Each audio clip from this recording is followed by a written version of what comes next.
حسین ابن علی رضی اللہ تعالیٰ عنہ کا سر انور دستے قاتل نے تب کاٹا جب وہ سجدے میں جھکا ہوا تھا۔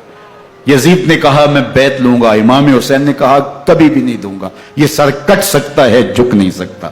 سر کاٹ کے نیزے کی نوک پہ چڑھا دیا گیا اور یہ اس بات کا اعلان تھا کہ ہم جیت گئے اور حسینی ہار گئے، اور لشکر یزید میں غوغا مچ گیا، نقارے بجنے لگے کہ ہم جیت گئے، دیکھو امام حسین شہید کر دیے گئے، اور سر کاٹ کے نیزے کی نوک پہ چڑھایا گیا۔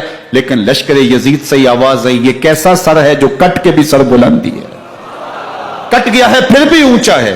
اللہ اکبر، یہ سر سجدے میں کٹا ہے، رب کے حضور عبادت کی حالت میں کٹا ہے۔ حسین آج بھی سجدے میں ہے، اللہ اکبر، حسین آج بھی سجدے میں ہے، بلکہ کٹے ہوئے سر کا رخ زمین کی جانب تھا اور کٹی گردن آسمان کی طرف، یوں نیزے پہ پرویا گیا۔ اللہ اکبر، ایک شاعر نے نقشہ کھینچا، بآنکھ سر نیزے پہ اور سوئے زمین ہے روح، یعنی سجدہ ثانی کی ہے آرزو۔ رکعت کے 2 سجدے ہوتے ہیں، ابھی ایک سجدہ ہوا تھا کہ دستے قاتل نے سر کاٹ دیا، کہا حسین کی پیشانی میں دوسرے سجدے کی تمنا مچل رہی ہے۔ یہ تھا حسین ابن علی کا سجدہ، ساری زندگی رب کے حضور سجدہ قضا نہیں ہونے دیا۔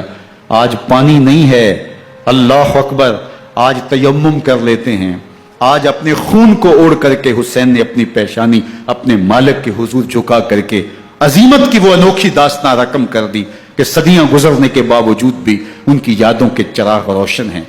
جب حضرت امام حسین اور دوسرے آیان و انصار کو شہید کر دیا گیا تو ان کے سر نیزوں کی نوک پہ چڑھا دیے گئے۔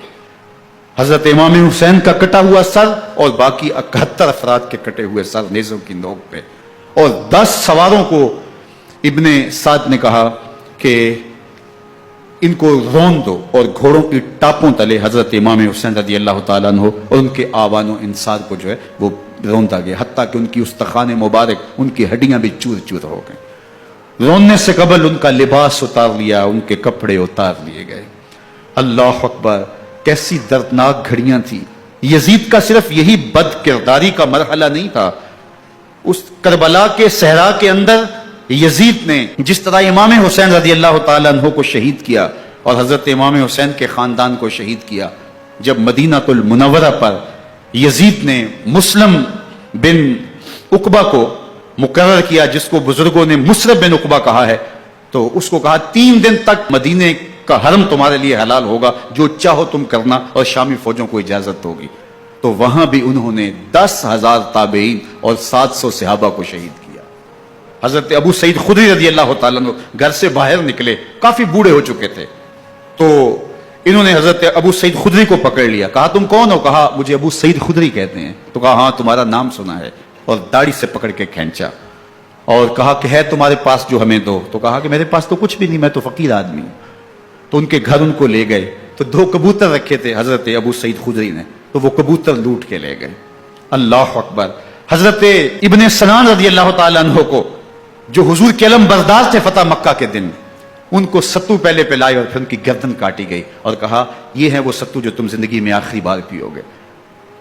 ایک گھر میں داخل ہوئی شامی فوج، تو ایک خاتون کے ابھی بچہ پیدا ہوا تھا، اور قابلہ نے، دائیا نے وہ بچہ ماں کی چھاتی پہ لٹایا اور وہ ماں کا پہلا دودھ پی رہا تھا۔ تو یہ جا کے کہنے لگے نکالو تمہارے پاس جو کچھ ہے۔